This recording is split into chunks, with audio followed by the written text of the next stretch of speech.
the challenge with not having much of a trans community is that you lose memberships in other communities when you come out. And there isn't a community waiting to welcome and embrace you in. For example, I was a butch brother in the lesbian world. And I once had a girlfriend tell me I was the dykiest dyke she knew. So I was a real dykey dyke. Whatever that means.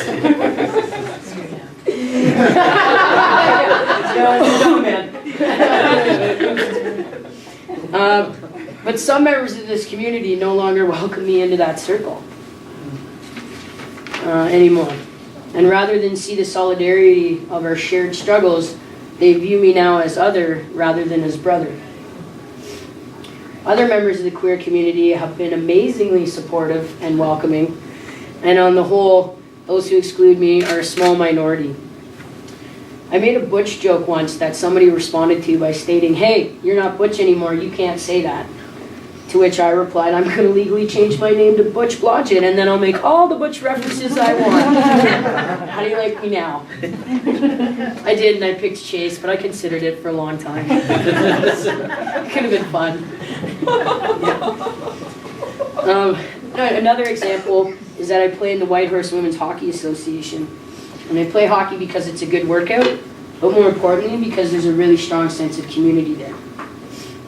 Talks on whether or not I can continue to play in the league have just begun. Although I am male, I am unlikely to have the correct bottom anatomy to wear a jock. I will need a Jill. In terms of insurance to play, the equipment we wear is outlined specifically by our insurance providers. Thus, I would need my insurance to reflect the gear worn in women's league, not men's league. Like sometimes we'll go to tournaments and you don't have to wear a neck guard, but our team does because that's a requirement under our hockey insurance. Additionally, I will not necessarily be able to enter a male change room and get naked. Definitely not before surgery, and definitely not before the hormones really take effect.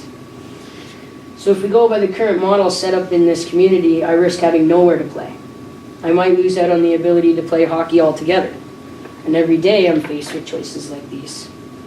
To honor who I am as a male, or to play hockey, which is good for my health. It gets more complicated because choosing to play hockey in a women's league could potentially mess up my access to medical treatment, if I even get some, because an argument could be made that I am not living fully as male. But who knows? As I mentioned in Yukon, there is no clear picture of what requirements must be met in order to access treatment. That said, it can feel like I have to remove myself from society to stay safe and have my needs met, while honoring the stipulations necessary to receive treatment. This situation highlights the complexity of every decision I make. Simple, accessible things to most are often major decisions for me, with significant ramifications on treatment, self-concept, and safety. These situations, caused by our society's fixation on setting up a binary gender system everywhere, prevents me from being a fully inclusive member of society. To give you a better picture of what it's like to be trans in Yukon, here are some of my daily norms. Which bathrooms do I use? Please be a handicapped one. Although I no longer even want them to be handicapped, because at the Kwalin Dunn Center they have 2 handicapped washrooms, which are gendered. Yeah, is that really necessary to gender them? I date women. Am I gay or straight? Do you want to go to the hot springs? No. Canada Game Center? Nope. Public change rooms? Yikes. Can't wait until I have a beard with my GH cups, because it gets extra fun then. My partner identifies as a lesbian. Are we a gay couple? Are we straight? No, seriously, we've been trying to sort that out. So let us know. Yeah, for now we stick to queer. Just queer. Just queer. Don't ask anymore. What is my name? Legitimately at present, my legal name does not match any of my identification. My legal name is Chase Christopher Blodgett. If I were to get pulled over, that is not what my license would say. My name changes according to who I talk to, while I wait 6 to 8 weeks for the gender marker on my birth certificate to change. So I have no legal ID. I just have a name change certificate. And in the meantime, I have to use my legal birth name for things like medical travel for my rotator cuff injury. And that's really hard. I get filled with shame and anger when people call me by my birth name. I had a new situation. This one was new as of like 2 days ago, where I got a phone call from Purelator that I had to come get a package, and I was like, sweet, someone sent me something. Except you don't get to know what's in the package when it's addressed to Chase Blodgett, and your ID does not say Chase Blodgett. And then you have to sweet talk the Purelator lady into just giving you what is in the package. And I did. I sweet talked her, but I'm lucky. I'm good with words. Not all trans people are. And as if I don't have enough problems with legal documentations, recently I created a YouTube account, and somehow you have to sync it with Gmail, and this is way out of the scope of my knowledge range. So I changed my names around to find a fit. And when I went to change it to my full name, wouldn't you know it, Google sent me the following error notice. You changed your name recently. The Google Plus names policy limits how often you can change your name. Are you flipping serious, Google? Can't even change my name on YouTube sometimes. And it builds. Some of the other experiences I have regularly are my friends are having a boys' night and a girls' night. Which do I want to go to? Which am I invited to? Strangers, I already mentioned, are they perceiving me as male, female, lesbian, teenage boy? I gotta tell you, we treat teenage boys awfully in this society. And I know that because I am frequently mistaken for one. And I get followed around stores like I'm stealing things. Less funny, my doctor's leaving, and there's no guarantee that I'll be able to access treatment, as doctors can refuse to treat trans patients. There are doctors in this community who have dropped patients from their practice when they've asked for support in gender transitioning. And I'll be partway through hormone treatment and may no longer have a doctor who's willing to treat me.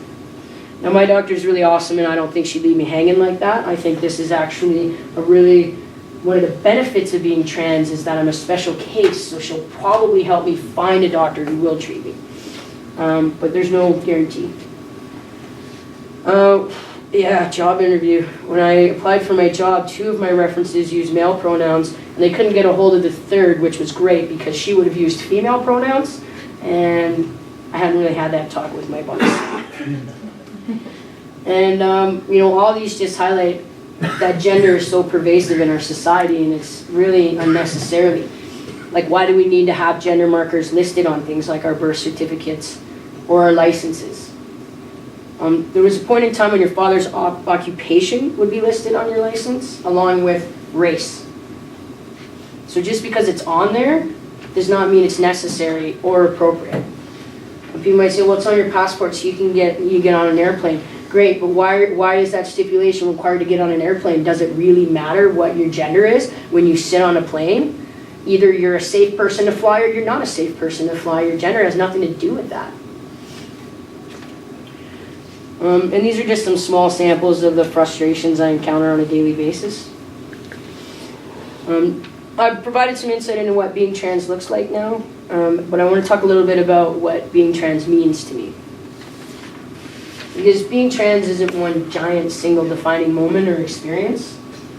It's a series of a million tiny interactions and experiences that culminate into one giant and often exhausting experience. It's meeting a brand new stranger and having them ask you about your genitals in the first minutes of knowing you. I know, you know what, I don't have great social skills though, so sometimes I think, is this just some new social etiquette that I'm unaware of and I don't practice? Do you always ask everybody you meet about their genitals, like, hi, what do you have underneath your belt there, It's kind of offensive, but it's funny too, in that way.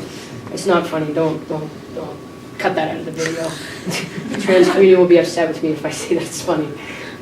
I mentioned that one of the biggest challenges for me is the lack of trans community up here. Here's why this is so important.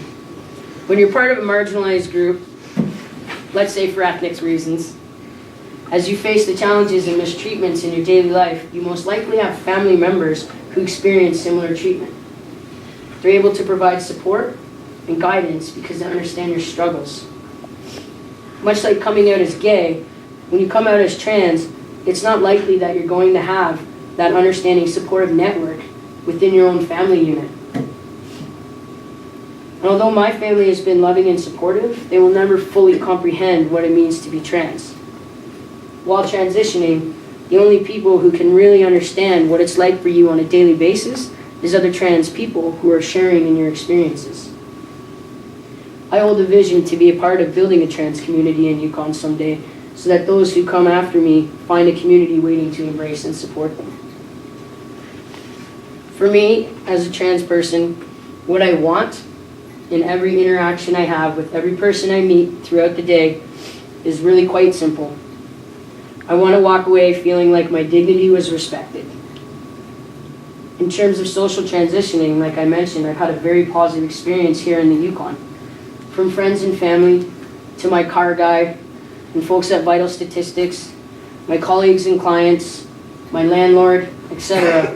There's a lot of people to inform when you transition a lot. The bank, everyone needs to know. And I'm very fortunate that the people in my life love me for the content of my character rather than my physical appearance. We should all be so lucky. And not to focus just on the negative, there's great moments of love that are all around me.